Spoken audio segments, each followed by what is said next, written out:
তো সবাইকে তৃতীয় সিরিজটাতে ভিডিওটা দেখার জন্য আবার বলছি যে আগে যে দুইটা টিউটোরিয়াল ছিল সেই দুইটা টিউটোরিয়ালের মধ্যে প্রথমটা ছিল হচ্ছে লিনাক্স কিভাবে ইনস্টল করবেন এবং দ্বিতীয়টাতে ছিল হলো ম্যাক ওএস। তো থার্ড টিউটোরিয়ালের কথা ছিল হলো উবুন্টু কিভাবে ইনস্টল করবেন। তো উবুন্টু যেভাবে ইনস্টল করবেন আজকে সেটাই দেখাবো এবং সেটা নিয়ে আলোচনা করব।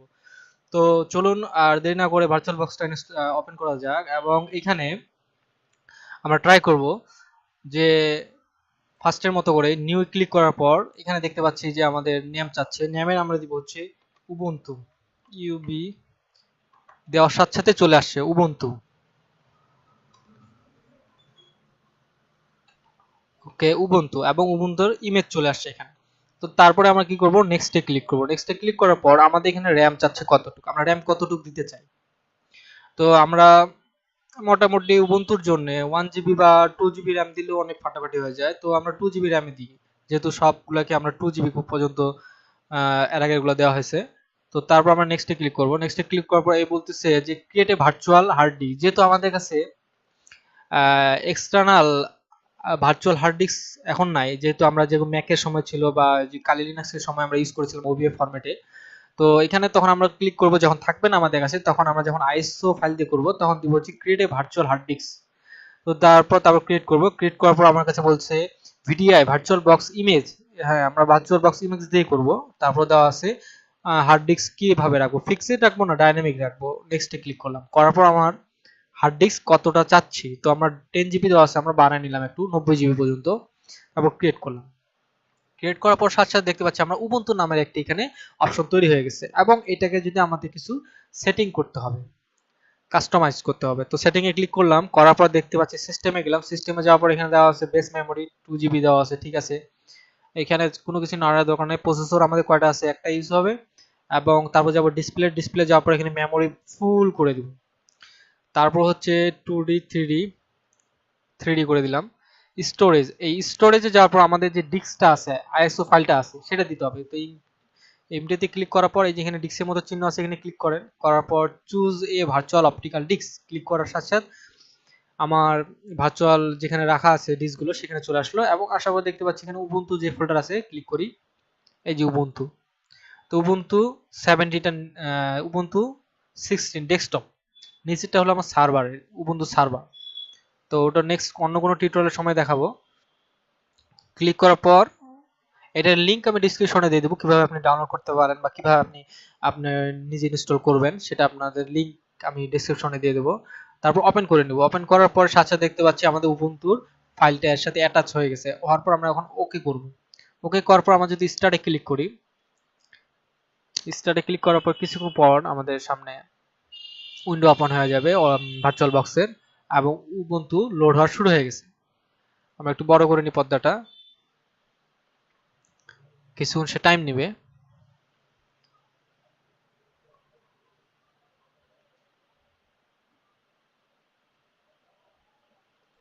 তো এখানে একটু টাইম নেয়।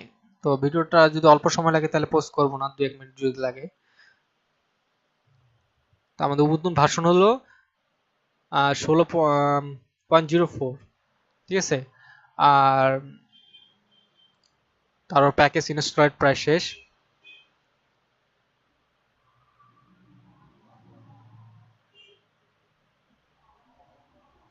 তো আমরা উইন্ডো পেয়ে গেছি, জিইউআই গ্রাফিক্যাল ইউজার ইন্টারফেস এবং উবুন্টুর এখানে ফার্স্টে আমাকে বলতেছে যে উবুন্টু কি আমি ইনস্টল করতে চাই না ট্রাই উবুন্টু। আর ইনস্টল করতে গেলে অনেক সময় লাগে, তো আমি ট্রাই উবুন্টু দিয়ে আপনাদেরকে এক্সাম্পলটা দেখাই দিই যে ভার্চুয়াল বক্স উবুন্টুটা আপনারা চালাতে পারেন খুব ইজিলি ভাবে। তো ট্রাই উবুন্টুতে ক্লিক করলাম। আপনি চালানোর আগে উবুন্টুটা একবার ট্রাই করেও দেখতে পারেন যে উবুন্টুটা কেমন বা আপনার কাছে ভালো লাগে কিনা। যদি ভালো লাগে তাহলে আপনি ইনস্টল করে নেবেন, যদি ভালো না লাগে তাহলে শিফট করবেন অন্য কোনো অপারেটিং সিস্টেমের মধ্যে। তো নেক্সট ট্রাই দেওয়ার পর ব্ল্যাক উইন্ডো চলে আসবে এবং কিছুক্ষণ সময় নেবে, সাম ফিউ মিনিট হয়তো।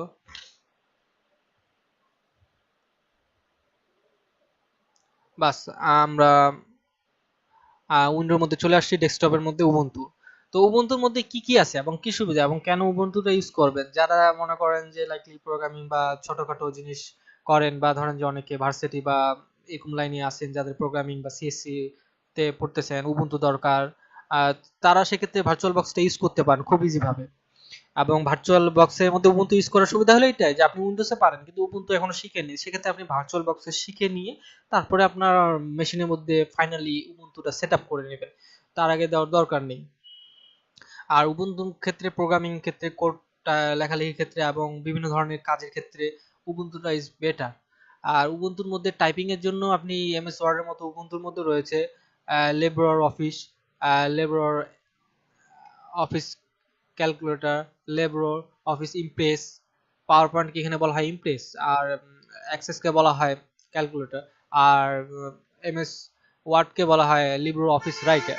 তো এটা পুরোপুরি লিনাক্সের অপারেটিং সিস্টেম এবং লিনাক্সে এগুলা তৈরি করে দিয়েছে যে আপনি কিভাবে কোন অ্যাপ্লিকেশনে টাইপ করবেন এবং কোন অ্যাপ্লিকেশনে আপনি এক্সেলের কাজ করবেন বা পাওয়ার পয়েন্টের কাজ জাতীয় কাজ করবেন, সেম একই রকম দেখতে, অনেকটা একই। তো আপনি যদি উইন্ডোজের চালাতে পারেন তাহলে লিনাক্স অনায়াসে চালাতে পারবেন, কিছুটা হয়তো একটু এদিক ওদিক মনে হতে পারে কিন্তু সেম থিওরিক্যাল জিনিসগুলো সব সেম একই। তো এখানে তো নেক্সট এরপরে যে অপশনগুলো আছে যে এইদিকে যদি আমরা দেখি যে এটা হলো গটারের ডগ, যেমন আমরা ম্যাক ওএস এর ক্ষেত্রে দেখছি যে ডগ ছিল নিচের দিকে, তো উবুন্টুর ক্ষেত্রে লেফটে থাকে। আর নিচে সবার নিচে যদি আমরা দেখি সেটিং অপশন আছে, এখান থেকে আপনারা কাস্টমাইজ হিসেবে আপনার সেটিং টেটিংগুলো চেঞ্জ করে নিতে পারেন, যেমন desktop setting, computer repairing, detail information, universal access, date and time, user account backup ইত্যাদি এই ধরনের জাতীয় জিনিসগুলো। আর ফাইলের মধ্যে যদি জানতে হয় এখানে ফাইলের অপশন দেওয়া আছে, ফায়ারফক্স অটোমেটিক্যালি ইনস্টলেট করা থাকে, যেহেতু আমাদের উইন্ডোজ ক্ষেত্রে ফায়ারফক্স এই জাতীয় বা ক্রোম ইনস্টলেট করা থাকে না, সেক্ষেত্রে লিনাক্সটা অনেক বেশি বেটার, এদের ক্ষেত্রে ফায়ারফক্সটা ইনস্টল করে থাকে। আর ম্যাক ওএস এর ক্ষেত্রে তো আপনার ওদেরও পার্সোনাল ব্রাউজার আছে, যেমন সেটাকে বলা হয় সাফারি। তো এই জাতীয় জিনিসগুলো উইন্ডোজের থেকে লিনাক্সে অনেক বেশি বেটার এবং ইউজ করা অনেক সহজ, কারণ এখানে অনেক জিনিসগুলো প্রি ইনস্টলেট করা থাকে, যেটা আমি আগেও বলছিলাম যে ম্যাক ওএস এর মধ্যে পাইথন ইনস্টলেট করে দেওয়া থাকে, সেক্ষেত্রে আপনার নতুন করে পাইথন ইনস্টল করতে হয় না, ডাইরেক্ট প্রোগ্রামিং করতে পারেন। তো লিনাক্সের ক্ষেত্রে উবুন্টুর ক্ষেত্রে সেম একই হিসাব, এখানেও পাইথন ইনস্টলেট করাই থাকে, এরকম আরো বেশ কয়েকটা প্রোগ্রামিং ল্যাঙ্গুয়েজ ইনস্টলেট করাই দেওয়া থাকে। তো এই জন্য প্রোগ্রামাররা বা যারা যারা ডেভেলপিং করে তাদের ক্ষেত্রে উবুন্টুটা বেশি ইউজ করে আর কি। তো তো আমি যেটা বললাম Microsoft Word, Excel, Access, Power Point সবই আপনি উবুন্টুর মধ্যেও করতে পারবেন, এটা কোনো ডিফারেন্টই না, জাস্ট একটু ফার্স্ট টাইম মানে নিতে হবে। এবং ডকের মধ্যে যদি এখানে ক্লিক করেন ফাংশনের মধ্যে, তো ক্লিক করার সাথে সাথে আপনার এখানে সার্চ বক্স চলে আসবে এবং তার ডক চলে আসবে, এখানে আপনি অপশনগুলো দেখতে পারবেন। আপনি যদি সফটওয়্যার ইনস্টল করেন সেখানে সফটওয়্যারগুলো আপনি আরো দেখতে পারবেন নিচে, অনেকটা দেখতে মোবাইলের মতো লাগে। অ্যাপ্লিকেশনের মধ্যে যদি ক্লিক করেন অ্যাপ্লিকেশন জাতীয় জিনিসগুলো বের হয়ে আসবে। তো দেখতে পাচ্ছেন অ্যাপ্লিকেশন জাতীয় জিনিসগুলো যেগুলা এখানে অ্যামাজনের অ্যাপস একটা দেওয়াই আছে। তারপরে যদি আমরা এখানে ক্লিক করি ফাইল এন্ড ডকুমেন্টে যেগুলো যেগুলো থাকে ডকুমেন্ট, মিউজিক, পিকচার, ভিডিও, তারপর হচ্ছে মিউজিকের মধ্যে যদি ক্লিক করি, যেহেতু এখানে ইনস্টলেট করা হয়েছে কেবল কোনো মিউজিক নাই, পিকচারের মধ্যে যদি ক্লিক করি পিকচার থাকলে সেগুলো আপনারা দেখতে পারবেন। তো এই ছিল উবুন্টুর একটা শর্টকাট, একটা বিস্তারিত আলোচনা এবং বিস্তারিত এবং আপনারা যারা উবুন্টু যদি ইউজ করতে চান, আবার যারা ভার্সিটিতে পড়েন বা যাদের সিএসসি নিয়ে সাবজেক্ট আছে তাদের ক্ষেত্রে উবুন্টু লাগে এবং উবুন্টু ইনস্টল করতে পারেন না, সেক্ষেত্রে ভার্চুয়াল বক্স দিয়ে উবুন্টুটা সহজে ইনস্টল করে নিতে পারেন এবং আপনার প্র্যাকটিসগুলো চালিয়ে যেতে পারেন। কারণ অনেকে চিন্তা করে যে ডাইরেক্ট মেশিনের উপরে কি উবুন্টু ইনস্টল করব না উইন্ডোজটাই চালাবো। যাদের ভয় আছে যে আমি ডাইরেক্ট উবুন্টু চালাতে পারবো না, তারা ভার্চুয়াল বক্সে এইভাবে সেটআপ দিয়ে চালাতে পারেন এবং কাজ শেষে পরে আবার বন্ধ করে দিয়ে আবার আপনার উইন্ডোজ পিসি আপনি ব্যাক আসতে পারেন। তো এটাই হলো সুবিধা ভার্চুয়াল বক্স ইউজ করার ক্ষেত্রে। তো আমি বেশ মোটামুটি কয়েকটা আপনাদেরকে অপারেটিং সিস্টেম ইনস্টল করা দেখানো হয়ে গেছে, প্রায় কালি লিনাক্সের দুটা ভার্সন, ম্যাক ওএস এর এবং উবুন্টু। আর নেক্সটে পারলে আমি দেখাবো মিন্ট ওএসটা, যেটা হলো লিনাক্সের একটা অপারেটিং সিস্টেম এবং লিনাক্স ইজ বেস্ট, মানে লিনাক্স অনেক কাজে খুব ভালো ইউজ হয়, যেমন সার্ভারের জন্য লিনাক্স এক নম্বর এবং বর্তমানে লিনাক্সের চাহিদা বর্তমান দিন দিন বাড়তেছে। তো অবশ্যই আপনার লিনাক্স শেখা এবং জানা অবশ্যই দরকার, কারণ বর্তমানে লিনাক্স জানা থাকলে আপনার কাজ করতে এবং সামনে আপডেট কাজগুলো করতে, যেগুলো আসবে ভবিষ্যতে সেই ধরনের কাজগুলো করতে আপনার অনেকটা সুবিধা হবে। তো এই টিউটোরিয়ালটা এই পর্যন্ত থাকলো এবং পরে নেক্সট টিউটোরিয়ালটি যেটা মিন্ট নিয়ে করতে যাচ্ছি সেটা যদি করি তো পরেরটা আবার আলোচনা হবে, এবং যদি কোনো কমেন্ট থাকে, প্রশ্ন থাকে, তো আগের মতো করে ফেসবুক পেজে এবং কমেন্টে দিয়ে দিতে পারেন। সেটার মাধ্যমে আপনি কন্ট্যাক্ট করে নিতে পারেন, এবং প্রবলেম সলভ করার মতো হলে সলভ করে দেওয়া হবে, কোনো সমস্যা নেই। তো দেখা হচ্ছে পরে তাহলে নেক্সট টিউটোরিয়ালটিতে। ওকে।